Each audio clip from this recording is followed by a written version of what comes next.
Hi, students, let's get started with the subject English, Chapter 2.3 Varghese Kurian, I too had a dream. To my grandson Anand, 2005. My dear Siddharth, when did I write to you last? I have trouble even remembering.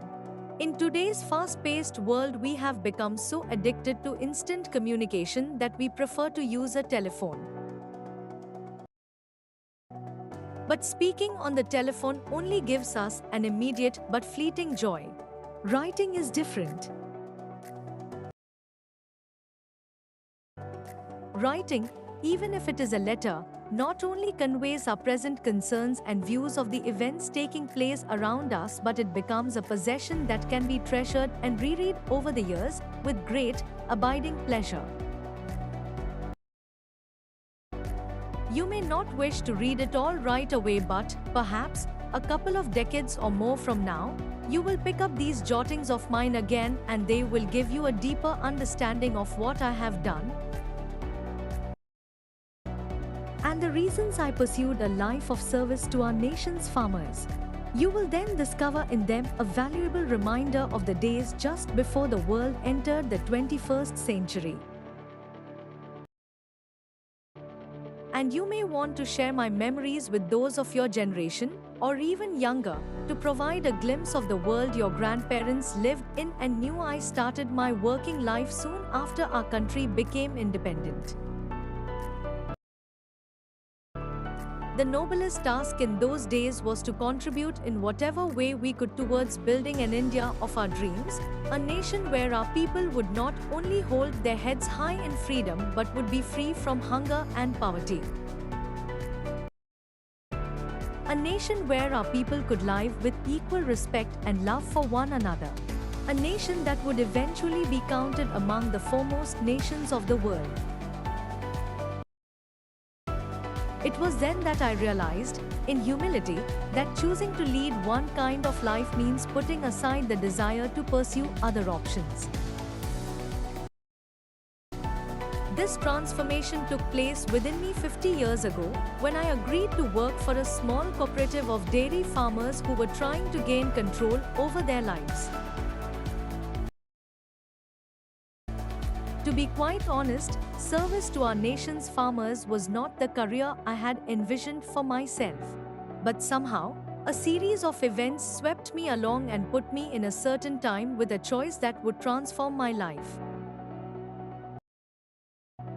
I could have pursued a career in metallurgy and become the chief executive of a large company, or opted for a commission in the Indian Army and maybe retired as a general. Or I could have left for the US and gone on to become a highly successful NRI. Yet, I chose none of these because somewhere, deep down, I knew I could make a more meaningful contribution by working here in Anand, Gujarat. Your grandmother too made an important choice. She knew, in those days, life in Anand could not offer even the simple comforts that we take for granted today. However, she ardently supported my choice to live and work in Anand.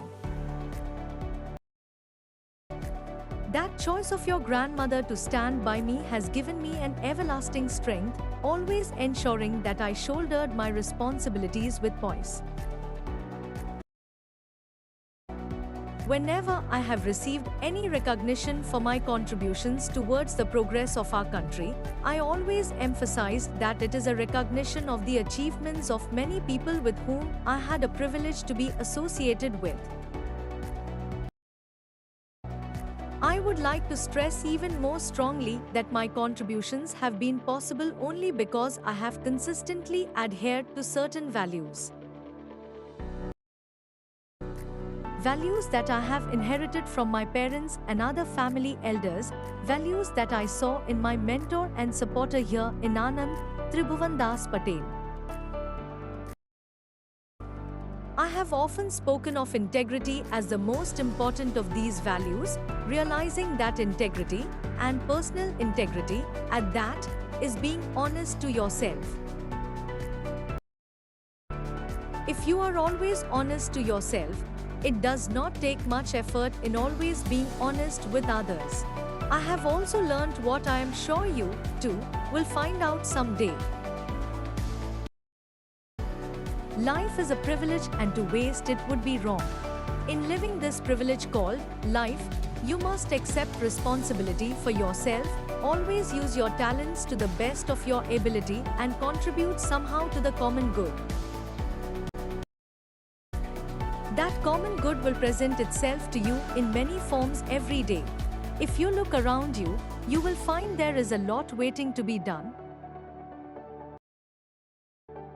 Your friend may need some help, your teacher could be looking for a volunteer, or the community you live in will need you to make a contribution.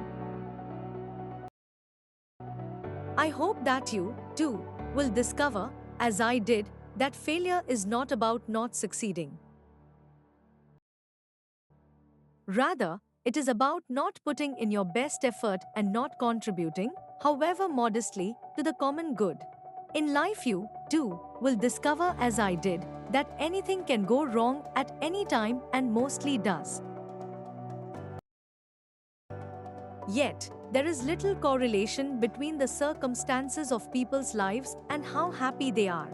Most of us compare ourselves with someone we think is happier, a relative, an acquaintance, or often, someone we barely know. But when we start looking closely, we realize that what we saw were only images of perfection. And that will help us understand and cherish what we have, rather than what we don't have. Do you remember when you accompanied me at the magnificent ceremony in Delhi where our president awarded me the Padma Vibhushan in 1999? Thanks for watching.